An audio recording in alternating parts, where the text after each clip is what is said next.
Yes, welcome into IATD TV, and today I am bringing you a deck profile based on 3 Sacred Beast structure decks being put together into one deck to make it as competitive as possible, and also to give you guys an idea of how you might play on a budget with limited means.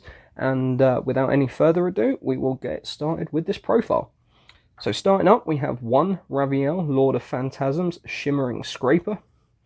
This is an Armityle OTK deck. So this guy is good. It's definitely nice to have as a searchable option going first if you're made to go first, but generally we are going to blind second. So we only play 1 copy of him. 3 copies of the original Raviel, because we want to see as many of these in our opening hand as possible so we can search the fusion spell and then banish them. 3 Uriah for the same reason. And 3 Hamon for the same reason. And of course, we also need some plays going first, as previously mentioned. So we have 3 Dark Beckoning Beast and 3 Summoning Beast, which just gives us an option instead of Armityle, and also helps us to see some of those extra Sacred Beast cards as well. Very handy searcher. We're also playing 3 copies of Chaos Hunter. We blind second in this deck, so having a free special summon and a way to pitch a Sacred Beast is very tasty, and I'm happy with 3 in there. And then we also have 3 copies of the fusion spell, Dimension Fusion Destruction. This is absolutely fantastic, and we want to open this or get to it as quickly as possible so we can make our Armityle and punch him for 10,000. Have opening of the Spirit Gates. It's a very nice tasty searcher for us, and it also gives us a continuous spell if we are going to summon it by its correct procedure. 1 copy of Terraforming. 3 Fallen Paradise. This is a fantastic field spell for the deck.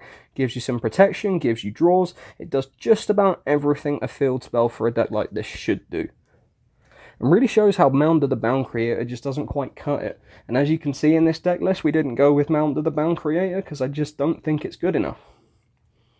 3 copies of Hyperblaze. This is a fantastic trap, and it gives us again some options going first. If we can get that Raviel onto the board with the Shimmering Scraper in hand, that gives us a nice Honest-like effect on our Raviel. 3 copies of Awakening of the Sacred Beast.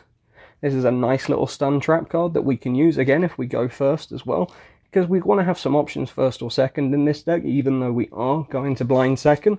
So this is a nice way to either gain some life points, negate some effects, or have a Macrocosmos-like effect.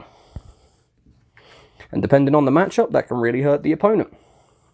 For the generics, we have 3 copies of Pot of Desires. It's a fantastic reprint in this set, and we already have some draw power from the field spell, but some extra draw power in the form of Pot of Desires would not hurt at all. So we've got these there as well. Finally, 1 copy of 1 for 1.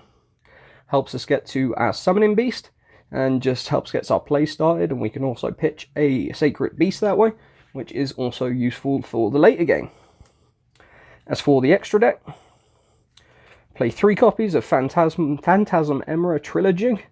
This isn't the best card, but we have 3, so we might as well play 3. You're going to summon it occasionally, but generally this is the guy.